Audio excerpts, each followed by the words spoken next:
Channel को subscribe करें, साथ में बेल आइकन को दबाएं ताकि जब भी मेरी कोई वीडियो आए तो आपको सबसे पहले पता चल जाए।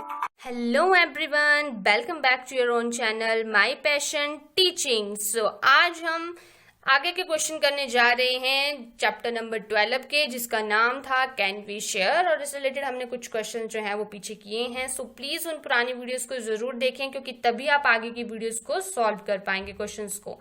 So let get started. सो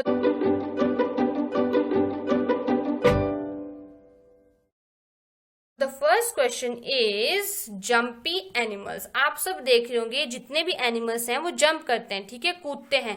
जैसे फ्रॉग जंप करता है, स्क्वेरल गिलहरी जंप करती है, रैबिट मतलब हमारा जो खरगोश है वो जंप करता है, हॉर्स जंप करता है, कंगारू जंप करता है, ठीक है। तो ये सारे के सारे जंप करते हैं।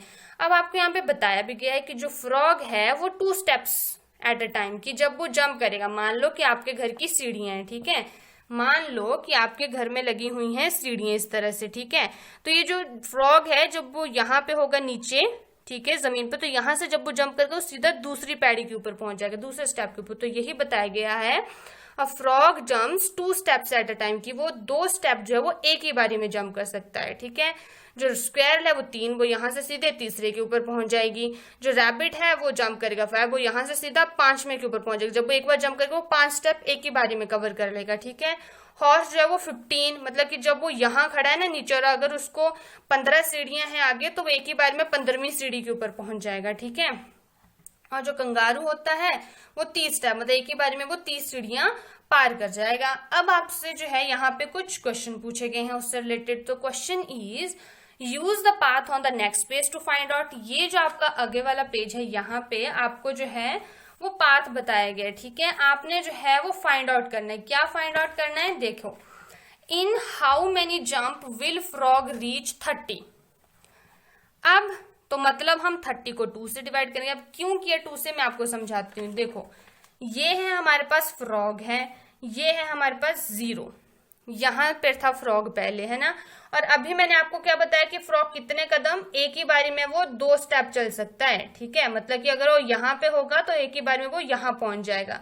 तो आपसे पूछा गया है कि वो कितने जंप करेगा यहाँ पर 30 तक पहुंचने के लिए, उसको कितने जंप मारने पड़ेंगे। तो देखो कितने मारेगा वो, पहले ये यहाँ पे पहुंचा वो 1 जंप मार के, फिर आगे 2 कदम चलेगा वो दूसरा मार के, ये दूसरा जंप हो गया उसका, ये तीसरा हो गया, ये चौथा, 2-2 कदम आगे चलते जाओ ना आप, और फिर काउंट करो कितने हुए।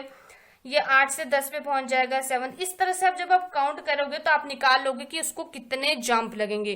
तो इस तरह से करने में तो आपको बहुत सारा टाइम लगेगा। तो इसको शॉर्टकट तरीका है कि आप डिवाइड कर लो, है ना।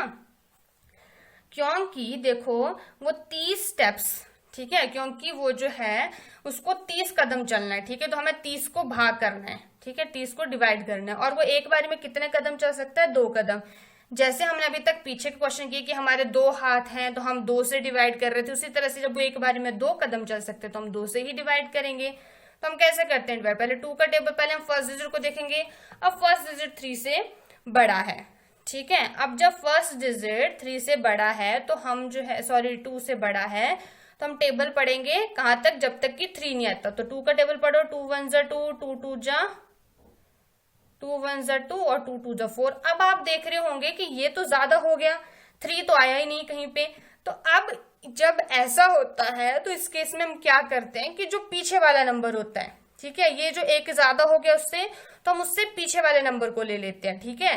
क्योंकि 2 3 तक हमें टेबल पर न था, अब 2 के टेबल में 3 आता भी नहीं है, और 2 2 जा 4 वो ज्यादा हो गए। तो अब हम क्या करते हैं इस केस में कि हम टेबल में उसका 1 कदम पीछे का ले लेते हैं, ठीक है, उससे थोड़ा सा छोटा ले लेंगे हम, ठीक है। तो 2 1 जा 2 और यहाँ पे हम लिखेंगे 2, ठीक है। अब हम यहाँ पे 2 लिखेंगे। अब फिर हम क्या करते हैं, माइनस करते हैं। 3 में से 2 माइनस को कितने बचे, 1 बच गया। अब आप इस डिजिट को देखो, ये 2 से डिवाइड हो सकता है, नहीं हो सकता, क्योंकि ये 2 से छोटा। तो हम क्या करेंगे, इसको नीचे उतारेंगे और यहाँ पे 0 को यहाँ ले आएंगे, ठीक है।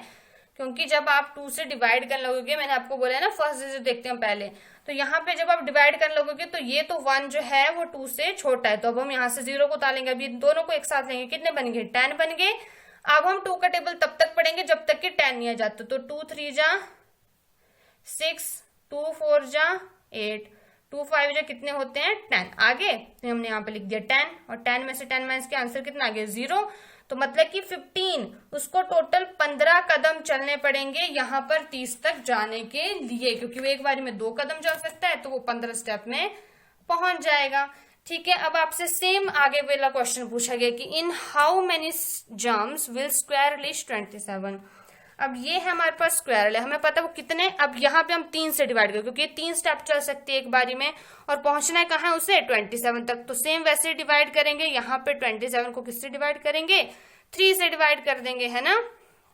27 डिवाइडेड बाय 3, क्योंकि वो 3 कदम चल सकते हैं एक बार में, तो वैसे टेबल पढ़ेंगे।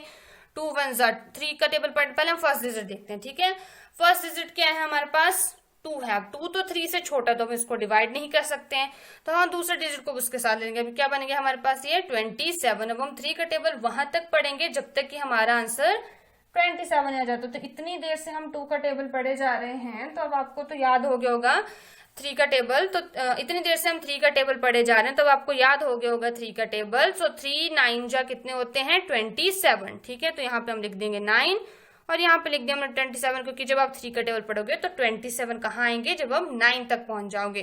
तो 7 में से 7 माइनस के 0, 2 में से 2 माइनस के 0, ये 5 के नीचे 1, 10 के नीचे 1, हमारा आंसर आ गया 9। तो उसको 9 जंप करने पड़ेंगे 27 तक पहुंचने के लिए। ठीक है, अब नेक्स्ट क्वेश्चन देखते हैं। Which number will kangaroo reach in 2 jumps, कि जो कंगारू है वो 2 जंप में कितने नंबर पे पहुंच जाएगा। तो यहाँ पे आप देखोगे कि कंगारू एक बारी में 30 स्टेप्स, एक ही बारी, जब वो एक बार जंप करेगा तो वो 30 पे पहुंच जाएगा, तो वो दूसरी बार जंप करेगा तो आगे 30 पे पहुंचेगा ना। जब वो कंगारू ने एक बार जंप किया तो वो 30 पे पहुंचा, जब वो दूसरी बार जंप करेगा तो उससे आगे 30 पे पहुंच जाएगा। तो 30 + 30 करो, 3 + 3 कितने होते हैं 60, तो वो पहुंच जाएगा कहाँ पे 60 पे। ठीक है, वो 60 पे पहुंच जाएगा इस तरह से। ठीक है, नेक्स्ट क्वेश्चन पे चलते हैं। Who all will meet at number 15, की इनमें से कौन सा जो है वो नंबर 15 पे मिलेगा। आपके पास कितने एनिमल हैं, एक है हमारे पास फ्रॉग है, एक रैबिट है, एक स्क्वेरल है, एक रैबिट है, एक हॉर्स है, कंगारू। इनमें से कौन है जो 15 नंबर पर पहुंचे। पहली बात, कंगारू जो है वो एक बार जब जंप करेगा वो तो 30 पे पहुंच जाएगा सीधे, तो मतलब उसके तो स्टेप में 15 आएंगे ही नहीं, तो कंगारू तो कैंसिल हो गया, मतलब कंगारू तो 30 वाले नंबर पे नहीं मिलेगा हमें, है ना। अब हॉर्स है वो तो हमें मिलेगा, क्योंकि जब वो 0 से सीधा जंप करेगा वो 15 पे पहुंचेगा, तो ये जो है हॉर्स तो हमें होगा। तो पहला एनिमल हमारे पास हो गया हॉर्स। ठीक है, क्योंकि हॉर्स हमें मिलेगा क्योंकि वो एक ही बारी में 15। आपसे क्वेश्चन नहीं पूछा गया कि कितने एनिमल जो है वो नंबर 15 पे यहाँ पे वो मिलेंगे, तो हॉर्स जो है वो तो सीधे 15 जंप करेगा तो यहाँ से यहाँ पहुंच जाएगा, तो हॉर्स तो हो गया। कंगारू नहीं होगा क्योंकि वो सीधा यहाँ पहुंचेगा, उसके में 15 आएगा नहीं। नेक्स्ट है हमारे पास है रैबिट। अब रैबिट मुझे बताओ पहुंचेगा या नहीं पहुंचेगा 15 पे। देखो 0 पे है वो, 0 से वो एक ही बार में 5 कदम चल सकते हैं, तो 5 कदम चलाओ उसको, 0 से 5 कदम तक वो चलाओ, कहाँ पहुंचेगा वो 0 से जंप मारेगा सीधा यहाँ पहुंचेगा। ठीक है, फिर वो 5 से आगे के 5 कदम चलाओ, 1 2 3 4 5, तो कहाँ पहुंच गया वो 10 पे। फिर आगे 5 कदम चलाओ, 1 2 3 4 5, 15 पे पहुंच गया, मतलब कि रैबिट भी पहुंच सकते हो। तो हमने लिख दिया आंसर रैबिट भी पहुंचेगा 15 पे। अब नेक्स्ट एनिमल हमारे पास है स्क्वेरल। अब स्क्वेरल एक बारी में 3 कदम चल सकते, तो उसको 3 कदम चलाओ, 0 से पहुंचेगी वो पहले यहाँ पे, फिर आगे 1 2 3 काउंट करो, यहाँ पहुंचेगी, फिर 1 2 3 फिर 9 पे पहुंचेगी वो, 1 2 3 फिर 9 पे पहुंचेगी, 1 2 3 अब वो 15 पे पहुंचेगी, मतलब कि स्क्वेरल पहुंचेगी। तो स्क्वेरल भी हमने लिख दिया। अब आगे हमारे पास नेक्स्ट है फ्रॉग। फ्रॉग पहुंचेगा 15 पे या नहीं पहुंचेगा, पहले ये बताओ मुझे। ये 2 कदम चलेगा, यहाँ पहुंचेगा, फिर वो यहाँ पहुंचेगा, फिर यहाँ, फिर यहाँ, वो 15 को छोड़ के सीधा 16 पे पहुंच रहा, मतलब कि हमारा जो आंसर है वो होगा रैबिट, स्क्वेरल और हॉर्स। ये 3 एनिमल जो है वो 15 पे मिलेंगे। ठीक है, नेक्स्ट क्वेश्चन है will the rabbit ever be at number 18। आपसे पूछा गया है कि जो खरगोश है वो कभी नंबर 18 पे पहुंचेगा। तो हमें पता है खरगोश एक बारी में 5 कदम चलता है। ठीक है, तो काउंट करो, वो सीधा जंप मारेगा 5 पे पहुंचेगा, उससे आगे 5 कदम काउंट करो, 1 2 3 4 5, तो वो यहाँ से जंप मारेगा तो सीधा 10 पे पहुंचेगा। फिर वो आगे 5 कदम आगे जाएगा, 1 2 3 4, तो वो सीधा पहुंचेगा 18 पे। फिर वो आगे 5 कदम चलेगा, 1 2 3 4 5, तो 20 पे पहुंचेगा, पर 18 पे नहीं पहुंचेगा। तो हमारा आंसर हो गया no. Next question is how many jumps of a rabbit equal to 1 jump of horse, कि खरगोश के कितने जंप मिला के रैबिट के एक जंप, सॉरी हॉर्स के एक जंप के बराबर होगा। देखो हॉर्स कितना कदम चलता है, 15 कदम। जब वो यहाँ पे होगा ना, हॉर्स एच से मान लेते हैं हम, जो है हमारे पास, जब वो यहाँ पे है ना, तो एच से मान लेते हैं हम कि ये हमारे पास हॉर्स है। हॉर्स जब यहाँ से जंप मारेगा वो सीधे यहाँ पहुंचेगा, एक कदम में, एक ही बारी में यहाँ पहुंचेगा। तो फर्स्ट है, आपसे पूछा गया कि जो हमारे पास रैबिट है, ठीक है, जो ये हमारे पास खरगोश है, उसको कितने कदम चलने पड़ेंगे उसके एक कदम तक पहुंचने, उसको यहां तक चलने के लिए कितने कदम चलने पड़ेंगे। तो देखो एक बारी में रैबिट, आर से मान लेते हैं हमारे पास रैबिट हो गया। रैबिट एक बारी में कितने कदम चलता है, 5 कदम चलता है। तो 5 कदम चला, 1 2 3 4 5, वो से पहले यहां पहुंचेगा। एक बार जब उसने जंप मारा तो वो यहाँ पहुंच गया 5 के ऊपर, ठीक है। फिर आगे वो 5 कदम आगे पहुंचेगा, 1 2 3 4 5, तो यहाँ पहुंचेगा वो। तो ये दूसरा जंप जब वो मारेगा तो वो 10 पे पहुंच जाएगा, ये 2 हो गया। फिर वो आगे 5 कदम आ गया, 1 2 3 4 5, फिर वो 15 पे पहुंचेगा, 3 जंप। तो वो टोटल कितने जंप लगे उसे, उसको 3 जंप लगे 15 तक पहुंचने पर। जो हॉर्स था उसने एक ही बारे में 15 कर दिया। तो यही पूछा था आपसे, कितने जंप लगे उसको, 3। हम इन क्वेश्चंस को जो है वो डिवाइड के थ्रू भी कर सकते हैं, पर मैं आपको ज्यादा कॉम्प्लिकेटेड ना बनाते हुए सिंपल रख रही हूँ, ठीक है। नेक्स्ट है हमारे पास, how many jumps of these horse equal to 2 jump of kangaroo.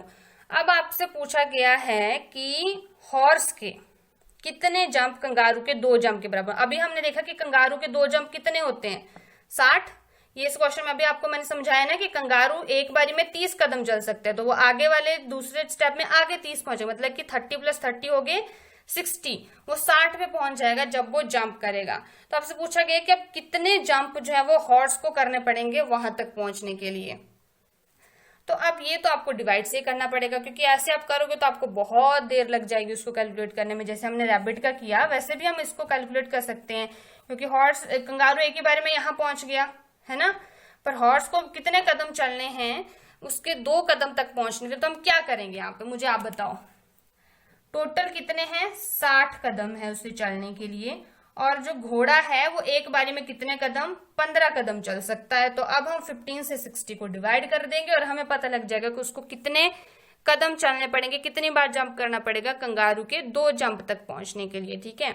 जब जैसे हम पीछे क्वेश्चन कर रहे थे ना कि इसके 2 पैर हैं तो हम 2 से डिवाइड कर रहे हैं, उसी तरह से वो एक ही बारी में जब 15 जंप कर रहा था हम 15 से डिवाइड करेंगे।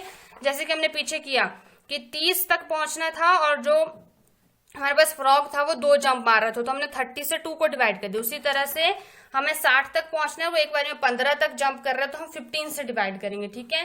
तो पहले हम फर्स्ट डिजिट देखेंगे, 6 है, 6 तो 15 से बहुत छोटा, तो हम दूसरे वाले को उसके साथ मिला देंगे, कितने बनेंगे ये 60। अब हम 15 का टेबल वहां तक पढ़ेंगे जब तक कि 60 नहीं आ जाता, ठीक है। तो 15 1 जा 15, 15 2 जा 30, 15 3 जा 45, 15 4 जा 60। आगे आंसर 15 4 जा कितने होते हैं 60, तो हम यहाँ पे लिख देंगे 4, और ये आगे 60, 60 में से 60 माइनस करोगे 0, तो मतलब हमारा आंसर आ गया 4। उसको 4 कदम चलना पड़ेगा कंगारू के 2 कदमों तक चलने के लिए। सेम ही था इसके जैसे ये भी क्वेश्चन।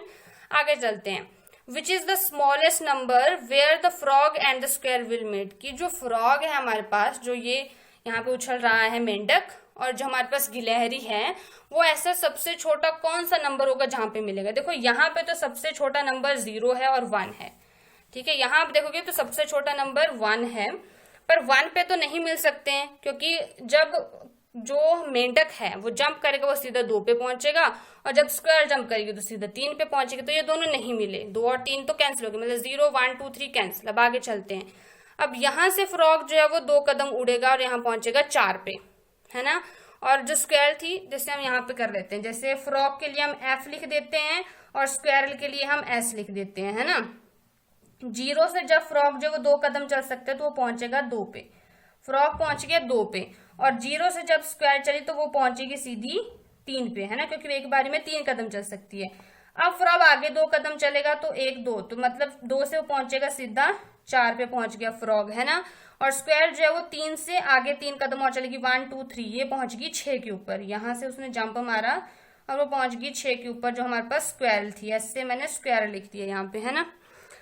अब 4 पे था फ्रॉग, अब वो 2 कदम चल गया, 1 2 और वो भी 6 पे पहुंच गया, फ्रॉग भी 6 पे पहुंच गया और स्क्वेरल भी 6 पे पहुंच चुके, मतलब 6 यहाँ पे सबसे छोटा नंबर हुआ जहां पे ये दोनों मिलेंगे। तो यहाँ पे मैंने आंसर लिख दिया है 6। ठीक है, सो आज की वीडियो में सिर्फ हम यही करेंगे। आज की वीडियो में सिर्फ एक ही क्वेश्चन हो पाया है, बट कोई बात नहीं, हम अच्छे से करेंगे, फिर बाकी के क्वेश्चन हम नेक्स्ट वीडियो में करेंगे। आई होप आपको आज की वीडियो अच्छी लगी होगी। अगर ये वीडियो आपको अच्छी लगी तो इस वीडियो को लाइक करना, शेयर करना ना भूलें, साथ में चैनल को सब्सक्राइब करें, बेल आइकन को दबाएं ताकि आपको आगे की सारी नोटिफिकेशंस मिलती रहे। और पुरानी वीडियोस को देखने के लिए इसी चैनल की प्लेलिस्ट में क्लास 3 मैथ मैजिक आप जब देखोगे तो आपको पुरानी सारी वीडियोस मिल जाएंगी। Thank you.